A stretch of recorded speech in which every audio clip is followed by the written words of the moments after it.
سلام خدمت دوستان به نهایت عزیز و گرامی. حسین هستم، بازم با یک ویدیوی آموزشی در خدمت شما دوستان. این ویدیوی ما ارسال طریق ارسال کردن پول در افغانستان است، چون یک از دوستان من پیام داده بود دیشب که دما بگو چه از چه طریق شما پول حواله میکنید. ما گفتم امیر باش یک ویدیو درست کنم در یوتیوب بلم، چون برای بقیه دوستام که یاد نداره شاید اینطوری راحت تر باشه. خب دوستان، اپ خیلی زیاد است، مانیگرام است، دیگه خدمت شما عرض کنم اسماعیل ولد است، دیگه ریا مانی ترانسفر است. ما تقریبا 4 ساله که از ریا مانی ترانسفر پول حواله میکنم، هیچ مشکلی هم نیست. شما اگه در حساب گیرنده در کابل یا در پاکستان یا در هر کشور مشکل داشت میتونید پول پس برگردونید در بانک. خب چیزی مهم اینمیه که نفری که پول میگیره برداشت میکنه باید شناسه کارت از اون کشور داشته باشه. اگر افغانستان باشه مثلا یا پاسپورت یا تذکره داشته باشه.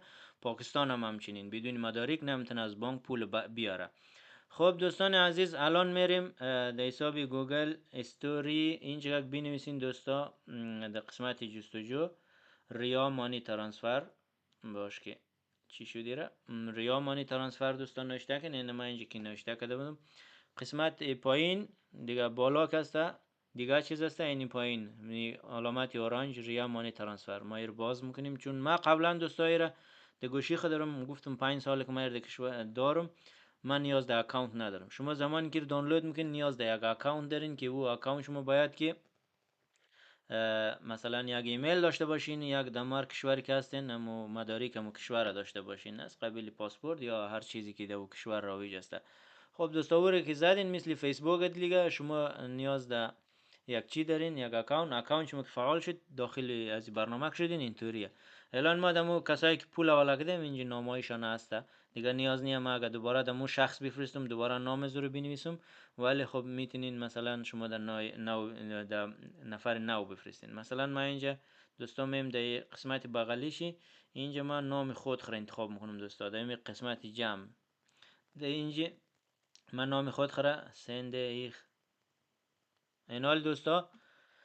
در اینجا این زبان آلمانی است، فرنامه نام کوچی خره بنویسین دوستا. اینجا ما نام خود خره بنویسم دوستا حسین، در پایینم امی فامیلی خره میزنم دوستا.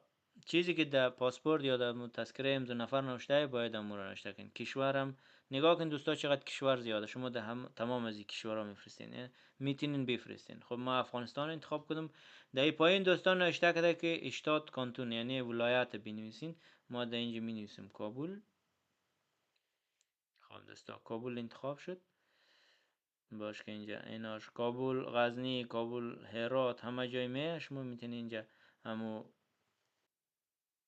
این درست شد. الان این در پایین گفته ذخیره کنین، شما را ذخیره میکنیم اول دوستا.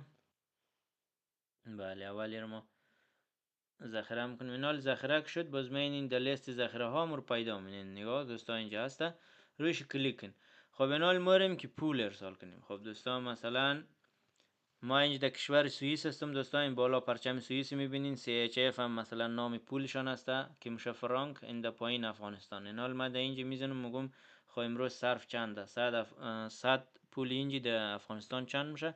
نگاه کن دوستا در صفحه هم ده 7635 دیگه کوما 5 سنت شما در افغانستان تحویل میدیا، ولی شما 100 روپی نمیگیره اینجا، شما 103 روپی میگیره دیگه، ولی 103 روپی که میگیره در شما 7635 در افغانستان تحویل میکنه دیگه، نیاز نیست که شما چی کنید. خب الان ما میخوایم امیر 1000 کنم. صبر دوستا 1000 کنیم چند میده، میخوایم برایشون بگم چه رقم هست سیستمش.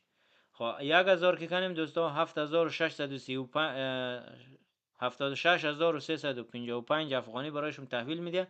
بازم شما نگاه کنید در پایین لیفرن ان بانک یعنی پول ترانسپورت بانک سه چی میگیره شما، یعنی 3 فرانک میگیره، یعنی شما 1003 فرانک تحویل میدین در اینجا از بانک شما میگیره، ولی 76355 در افغانستان در ظرف 2 ساعت 1 ساعت تحویل میده. خب دوستا اینجا در پایین میریم وایتر میکنیم که گفته که بانک بزنین دوستا، اینجا گفته بانک انتخاب کنین. ما میزنم صبر دوستا، نگاه اسلامی افغانستان بانک.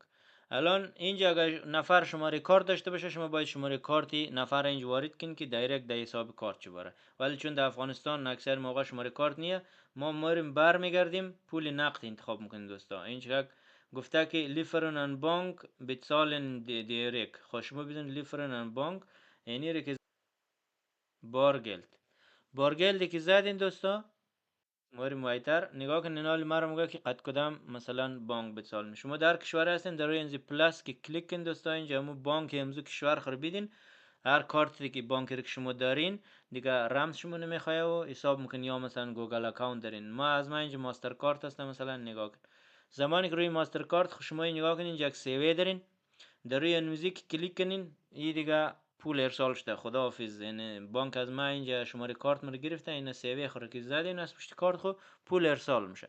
الان ما مورم در روی ایمیل، چون ما 4 روز پیش پول حواله کرده بودم که وقتی که پول ارسال کردین چطوری برای شما پین کد ریم کنه. یعنی پین کد شما باید در افغانستان در شخص بفرستین. الان ما مورم دوستا روی ایمیل خو ریال نگاه کن دوستا. زمانی که شما پول اونمو سیوی خور که اونجا دادین، همو سیوی کار دینه در شما میگه که پول حواله کردین، یعنی قسط پول شده مثلا، یعنی قسط افغانی، یعنی 19 افغانی 19059 افغانی گفته حواله کردین دیگه. یعنی پین کد شما هسته. ای بالا نگاه کن دوستا، پین نوشته کده اینه، یعنی پین 1227 چند چند. یعنی را شما باید یعنی ایمیل در افغانستان یا در ایمیل یا در واتساپ از نفر رایی کن.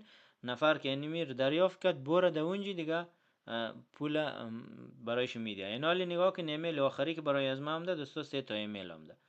این حالی در اینجا که کلیک کنم نگاه کن اینجا چی نوشته کده، گروس آرتیک نویکایتن محمد حسین داس گلد ارهالتن. او گفته پول گرفت. زمانی که پول میگیره هم در شما یک ایمیل میگه که پول دریافت کرد، گرفت.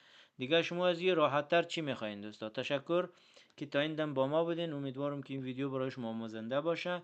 دیگه اگر سوالی داشتین باز میتونین از ما اینجا سوال کنین در قسمت کامنت، یا شماره من یا ایمیل مرا دارین دایرکت از یوتیوب بردارین در ما ایمیل کن دوستا. تشکر تا ویدیوی بعد. خدا نگهدار.